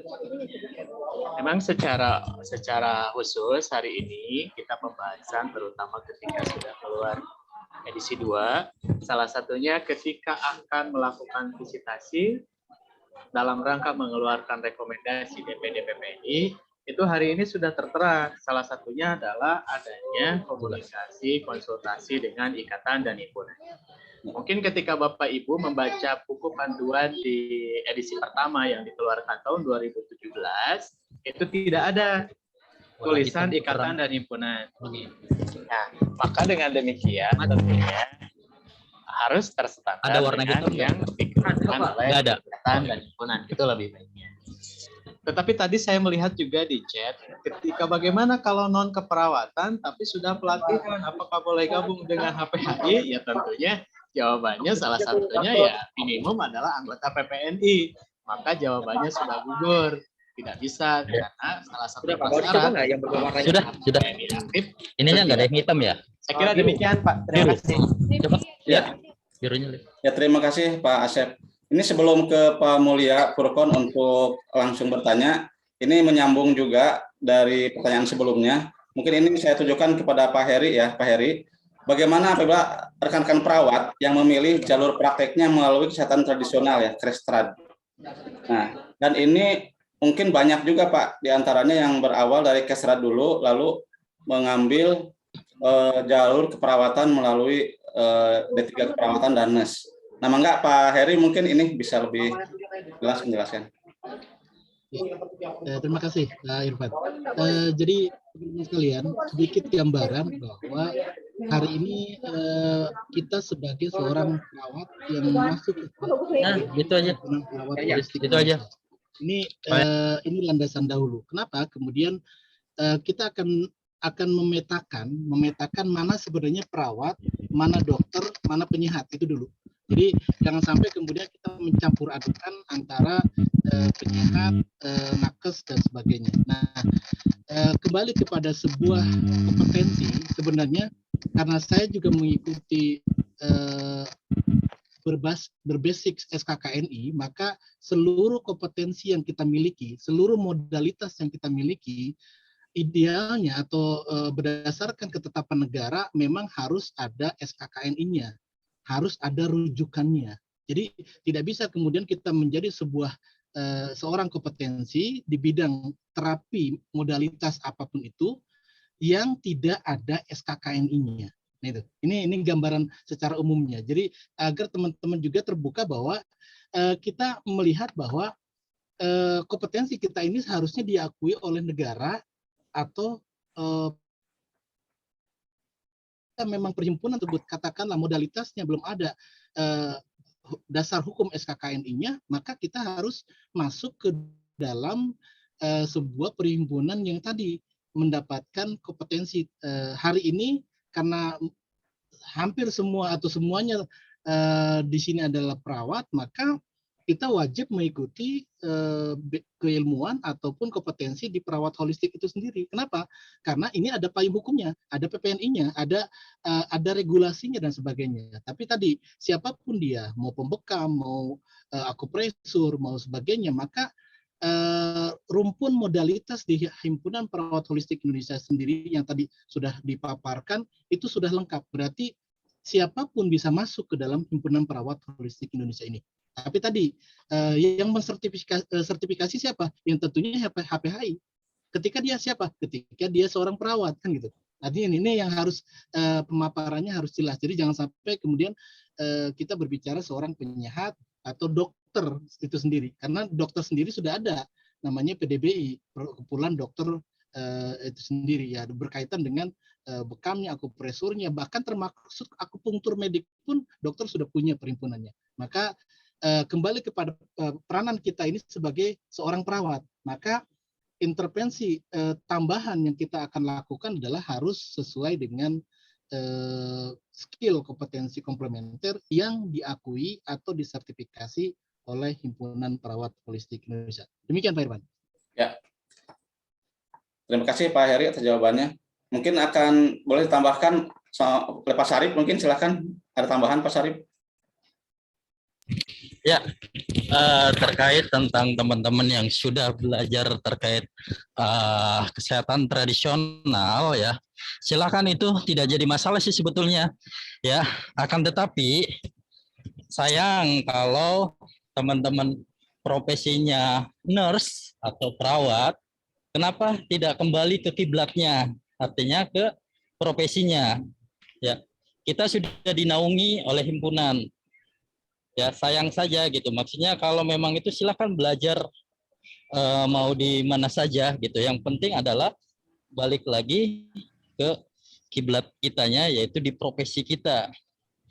Kami pun ya termasuk saya pun sama belajar, ada kesehatan tradisional ya, termasuk Kang Heri tadi ya, semuanya belajar. Tapi balik lagi, kita langkah lebih baiknya yaitu prakteknya dengan profesi kita. Nah, kalau sudah terjadi di tradisional, lalu bagaimana? Ya, teman-teman artinya menghilangkan profesi, yaitu profesi perawatnya. Jadi seperti itu mungkin, Kang Irfan. Terima kasih. Ya, terima kasih atas jawaban-jawabannya. Dan yang berikutnya mungkin saya kasih kesempatan kepada Pak Mulya Kurban ya.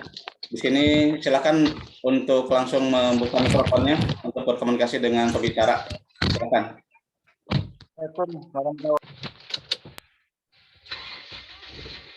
Waalaikumsalam warahmatullahi wabarakatuh. Mungkin beberapa pertanyaan saya sudah mohon izin perkenalkan, saya perawat dari Provinsi Riau. Mungkin beberapa pertanyaan saya sudah terjawab tadi dari beberapa teman-teman. Cuma pertanyaan saya pertama yang agak jurus, karena mungkin teman-teman ini ngambil ke yang lain atau lain, karena memang di beberapa provinsi HPAI belum terlalu gaungnya, belum terlalu Pak, terutama di Pekanbaru Riau gaung. Jadi kalau kita bicara soal holistik, teman-teman sejauh kita perawat di sini tuh banyak merasa aneh dan janggal gitu. Nama holistik itu seakan kita tuh seperti orang pintar atau gitu Pak. Itu tahu apa ini baru di beberapa kali. Terima kasih Pak. Assalamualaikum warahmatullahi wabarakatuh. Waalaikumsalam warahmatullahi wabarakatuh. Oh ya, tadi sudah terjawab jawabannya ya. Dan pertanyaan yang sama sebenarnya ini dari Pak Rio. Pak Rio itu di Provinsi Kalbar ya. Kalbar, dari Provinsi Kalbar. Beliau juga menanyakan kapan di Kalbar ada pelatihan. Nah, itu tergantung dari ini ya, nanti pengurus wilayahnya Kalbar. Tapi kalau mau gabung dulu di Bandung besok, boleh Pak Rio, boleh kita diundang lah ke sini, mangga ke Bandung untuk ikut pelatihan kita yang insya Allah akan dilaksanakan pekan depan ya. Ya, itu untuk pertanyaan Pak Rio. Nah, mungkin kalau saya ingin, mungkin ya saya ingin memberikan motivasi mungkin kepada peserta yang hadir di sini. Sebenarnya kalau untuk praktek mandiri itu, apakah menjanjikan atau tidak dari sisi salary atau penghasilan lah gitu. Nah, mungkin silahkan kepada Pak Sarip dulu dah, Pak Sarip.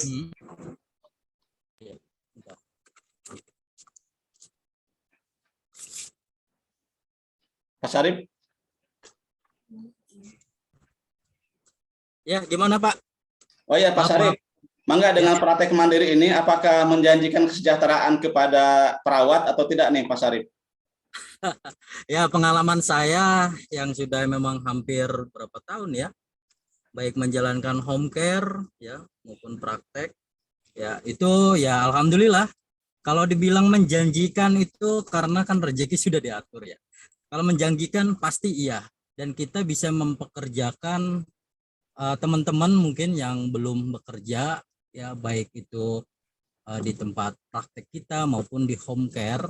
Kalau dibilang menjanjikan, alhamdulillah iya menjanjikan terkait tentang peluang praktek mandiri itu. Ya alhamdulillah seperti mungkin saya ya, alhamdulillah sampai sekarang pun masih home care, entah bentuknya yaitu terapi komplementer ya dan lain-lain. Makanya kami di sini ya PWHPI Jawa Barat mengajak teman-teman tentunya ya untuk bergabung dengan kami agar kita sharing baik keilmuan maupun skill, kemudian terkait mungkin manajemen ya, sedikit sharing bagaimana agar kiat-kiat kita buka praktek itu lebih, istilahnya ada lebihnya. Ada pepatah bilang mengatakan seperti ini, kita lebih baik bekerja mandiri menjadi seorang owner yang tidak diatur oleh orang lain, dan dampaknya adalah sangat positif sekali ya. Itu mungkin pengalaman saya pribadi ya, tentunya seperti itu Ya. Mungkin itu Kang Irfan. Ya, siap. Mangga disambung Pak Asep. Mangga Pak Asep, ini sudah lebih maju dari kita-kita. Baik, terima kasih Pak Irfan. Saya apa yang ingin saya sampaikan? Mungkin saya suka mendengar peribahasa begini. Lebih baik menjadi orang besar di kota kecil daripada menjadi orang kecil di kota besar. Nah, mungkin ada juga yang bilang bahwa sekecil apapun perusahaan kita bos di sana. Jadi intinya bahwa ketika kita berbicara praktek mandiri, artinya kita bos di sana. Kita pemilik, kita yang menjadi bos, berhak mengatur, tetapi jangan lupa juga ada tanggung jawab di sana. Berkaitan dengan saya sudah jelas, ketika bisa memanajenya, kita tidak perlu berbicara banyak pasien. Kita hanya berbicara 5 pasien sehari, misalnya saya juga punya manajemen tertentu, targetan, itu sudah luar biasa dibandingkan dengan non-mandiri. Intinya, ke rekan-rekan semua, ini adalah sebuah proyek dari kesejahteraan perawat, di mana yang hari ini selalu digaungkan bahwa perawat kurang dari UMR, P3K susah, dan sebagainya. Saya kira perlu ada terobosan terbaru yang memang kita pastikan kita bisa mandiri. Jelas bahwa ketika legalitas itu ada kenyamanan tersendiri, Pak, Bapak Ibu semuanya. Dulu mungkin saya tidak ada plang di rumah, tidak ada itu di tempat praktek, itu ketika ada sirine saja lewat, itu rasanya gemetar gitu. Tapi hari ini ya menjadi tempat rekan-rekan kumpul, berdiskusi, dan kita lebih nyaman untuk melakukan kegiatan keperawatan. Tetapi ada satu kendala mungkin di setiap daerah, kota, kabupaten tidak menyebar terkait dengan proyek praktek mandiri. Tentunya bagi anggota ataupun pengurus, tentunya harus didorong karena dinas kesehatan itu sifatnya menunggu dari profesi. Mungkin bagi yang memang belum semasif proses pembuatan praktek mandirinya, saya kira advokasi ke dinas kesehatan itu yang paling penting dilakukan. Karena saya melihat dari 27 kabupaten kota di Jawa Barat saja, hari ini belum merata secara keseluruhan. Tentunya peranan profesi, peranan DPD terutama, nanti ikatan himpunan juga mensupport bagaimana mengadvokasi ke tingkat daerah. Saya kira demikian, Pak Irfan, saya kembalikan. Terima kasih. Ya. Terakhir mungkin Pak Heri, silakan Pak Heri. Ya, Pak Irfan, terima kasih kesempatannya. Sedikit gambaran saja bahwa mungkin ini ya, saya melihat bahwa peluangnya sangat potensi sekali, sangat potensi. Baik itu mungkin perawat yang masih bekerja di klinik atau rumah sakit, maupun yang mandiri. Tetapi betul, kalau kita kasih pilihan, ya mungkin agak sulit juga hari ini. PR utama HPHI adalah memandirikan nih, Bu Ketua, memandirikan perawat-perawat agar mereka bisa survive dengan kondisi apapun ketika membuka sebuah keperawatan mandiri. Tapi saya beranggapan bahwa ketika memang seorang perawat atau nurse yang masih bekerja di rumah sakit, maka tidak usah khawatir. Ikuti saja berbagai macam pelatihan, ikuti saja berbagai macam kompetensi, maka saya sangat yakin suatu saat itu akan dibutuhkan. Karena pengalaman saya adalah ketika dinas kesehatan meminta apa kompetensinya, maka kita harus melampirkan. kita harus melampirkan dari sertifikat-sertifikat yang sudah kita lakukan. Yang tentunya hari ini kita sudah di HPHI ada sertifikasi complementary nurse. Maka ini menjadi sebuah kekuatan juga buat teman-teman. Kemudian sedikit tambahan Pak Irfan, Pak Asep dan Pak Sarip, Pak Ahmad. Sebenarnya saya bukan intinya adalah bahwa kalau misalnya teman-teman menjadi seorang perawat mandiri, praktek mandiri, itu rezeki pasti Allah yang ngatur tadi, seperti disampaikan Pak Ahmad. Kalau sampai saya akumulasikan, misalnya saya punya klinik praktek mandiri, alhamdulillah saya bisa di reimburse atau klaim medical. Itu cukup dengan 3, 1 orang klien itu. Ini saya baru pagi ini tadi adalah 1 klien. Itu nominalnya itu 500.000 per orang. Nih buat motivasi. Bahkan ketika memang ada yang sampai kemudian saya nanganin kasus tanda kutip yang orang-orang tertentu lah, itu bisa sampai 1 juta per 1 klien. Itu berarti kan ini sebuah peluang buat teman-teman. Kalau dalam kaidah rizki itu di Islam itu ya minimal 2 sok makanan. Maksudnya tarif terapi itu rata-rata 300.000. Itu kalau boleh saya ini kan. Targetnya berapa? Targetnya adalah 1 dinar. Ini konsep saya gitu ya. 1 dinar berapa? Berarti sekitar 3,9 juta atau 4 juta. Berarti kan kembali lagi kepada performance kita, skill kita, kompetensi kita, dan juga kelayakan kita untuk mendapatkan hak itu. Maka saya beranggapan silakan teman-teman sekalian, hari ini fenomena masyarakat atau pasien itu sudah mulai tertarik dengan pengobatan komplementer. Yang tentunya ketika kita seorang perawat, maka mereka ternyata lebih trust lagi. Sejujurnya, saya tadi dengan basic saya perawat, itu ternyata mereka itu makin percaya. Oh, kaitan dengan screeningnya, kemudian katakan sterilisasinya, disinfeksinya, dan sebagainya. Bahkan termasuk keilmuannya.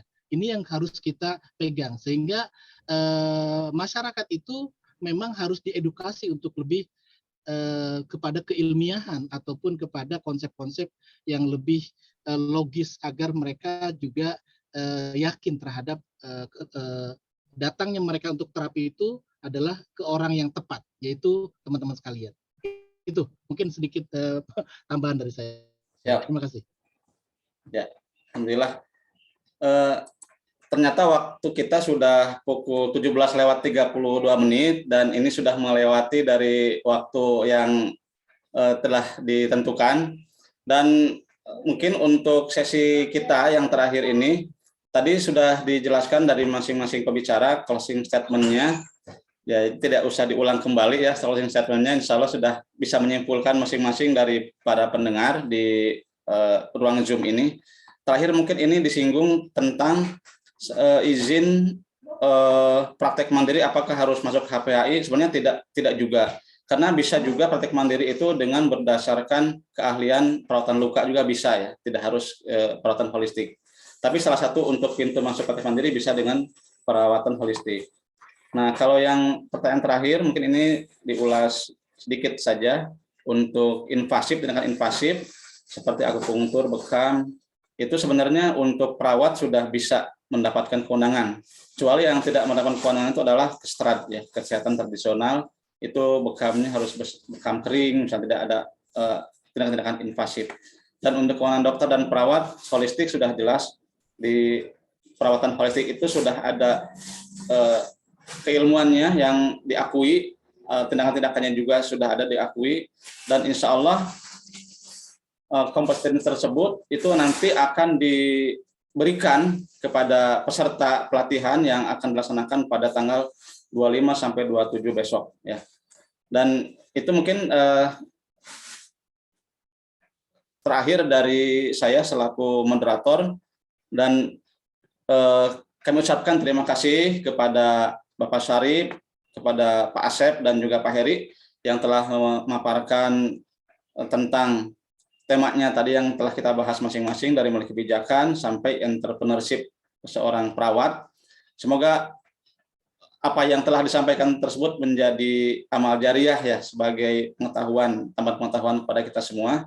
Sampai saat ini kita mungkin awalnya tidak tahu menjadi tahu, dan awalnya nanti tidak mau ya, atau tidak mampu, kita jadi mampu begitu ya, insya Allah.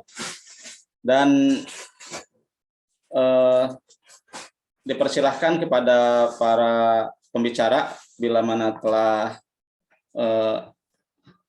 akan meninggalkan ruangan Zoom, silahkan. Tapi kalaupun masih ingin berada di ruangan Zoom, kami persilahkan juga. Dan insya Allah terakhir akan ada informasi yang akan disampaikan oleh Ketua HPHI Jawa Barat, yaitu Ibu Dewi, mengenai kegiatan yang akan dilaksanakan ya pada 2 pekan lagi ya, atau 1 pekan lagi malah dari sekarang gitu. Itu pelatihan basic complementary in holistic nursing. Bu Dewi, silakan.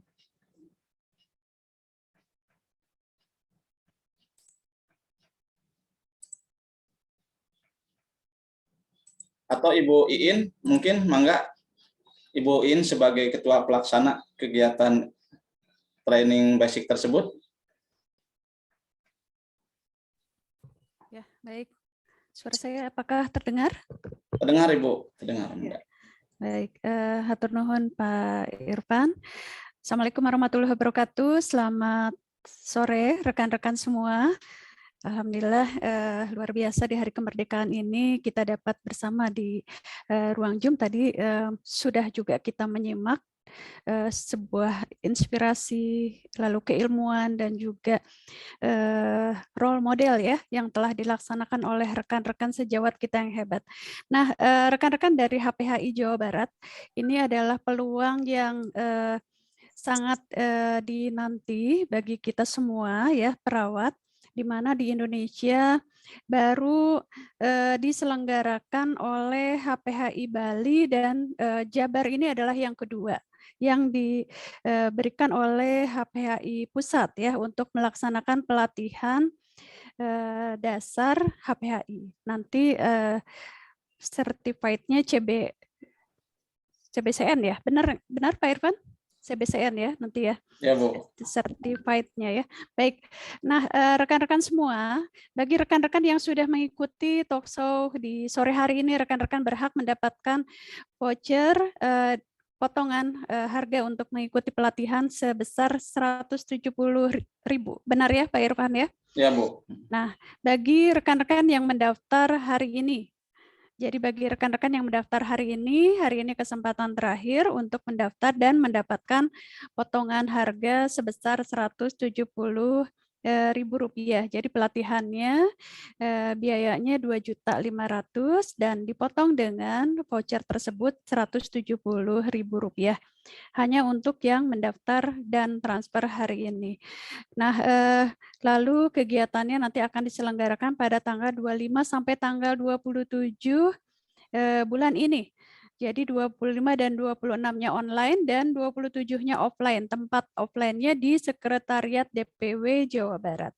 Nah, ini adalah kesempatan langka bagi rekan-rekan karena setelah pelatihan dasar ini lalu nanti akan dilanjutkan untuk pelatihan intermediate ya pada bulan berikutnya ya. Pada 2 bulan berikutnya, lalu juga ada pelatihan TOT. Nah, tadi juga sudah disampaikan bagaimana peluangnya bagi kita perawat untuk melaksanakan entrepreneur ya, sehingga kita dapat mengembangkan aplikasi keilmuan keperawatan kita, membuka praktik mandiri keperawatan dan ataupun berkelompok ya. Silakan rekan-rekan bagi yang akan mendaftar langsung dapat kontak panitianya ya. Baik panitia kegiatan di sore hari ini atau panitia yang ada di leaflet atau tadi yang ada di talkshow ada ya kontaknya ya Pak Irfan ya? Ya Bu. Ya, baik demikian informasinya. Silakan dilanjutkan oleh Pak Irfan. Selamat sore rekan-rekan semua. Assalamualaikum warahmatullahi wabarakatuh. Waalaikumsalam warahmatullahi wabarakatuh. Terima kasih Ibu Dr. Iin yang telah menyampaikan informasi yang penting tadi. Dan mungkin kepada rekan-rekan silahkan kalau ada yang membutuhkan informasi tentang pelatihan, boleh japri saya yang ada di grup WA peserta talkshow.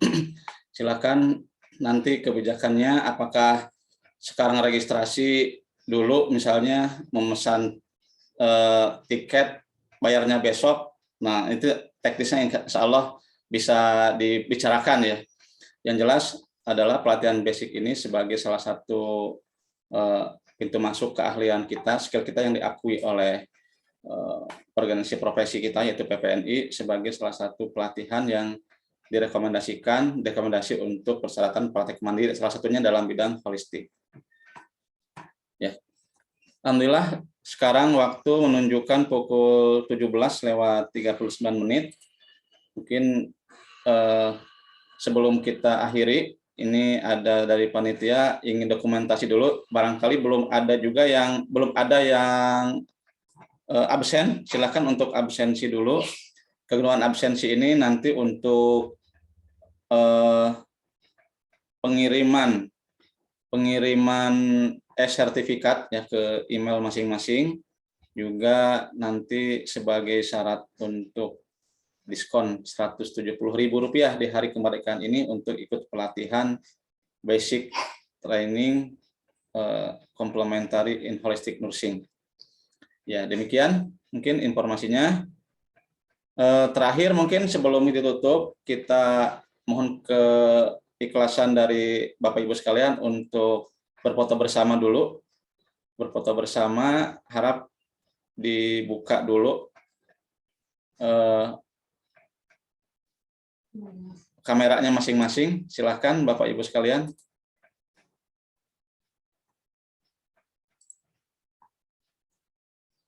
Silahkan yang bertugas untuk foto bersama.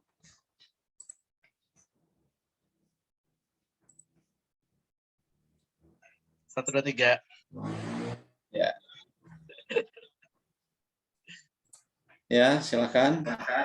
Untuk Pak. 1, 2, 3. Oke.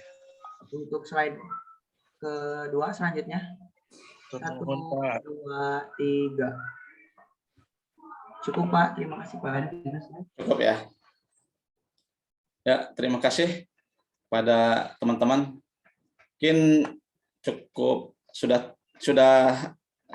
di fase akhir ya kita melaksanakan kegiatan ini. Semoga apa yang telah disampaikan tadi oleh para pembicara dan juga oleh panitia kegiatan training basic complementary nursing ini bisa bermanfaat bagi teman-teman sekalian. Oleh karena itu, marilah sama-sama kita akhiri, kita tutup dengan membacakan hamdalah bersama-sama ya. Alhamdulillahirabbil alamin. Sampai ketemu lagi untuk kegiatan berikutnya dari HPHI. Terus juga bagi yang ingin ikut bergabung bersama kami dalam pelatihan basic, selamat bertemu kembali nanti pada hari Sabtu tanggal 27 Agustus di gedung Aula Kantor DPW PPNI Jawa Barat dan juga tanggal 25 dan 26 di ruangan Zoom ya. Marilah kita tutup dengan doa kafatul majelis. Subhanakallahumma bihamdika asyhadu an la ilaha illa anta astaghfiruka wa atubu ilaik. Mohon maaf atas segala kekurangannya, khususnya saya sebagai host yang telah memandu dari awal sampai akhir ini. Bila ada kekurangannya, kami ucapkan Assalamualaikum warahmatullahi wabarakatuh. Wabarakatuh. Betul kan Pak Irfan? Ya, sami-sami Pak Robi. Mungkin sambil menunggu rekan-rekan live dari operator boleh untuk menyampaikan informasi-informasi video yang disampaikan oleh panitia.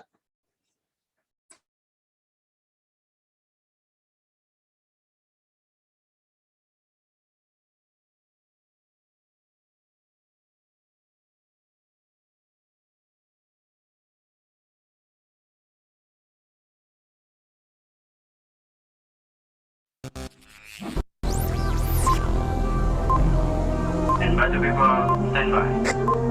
In 5, 4, 3,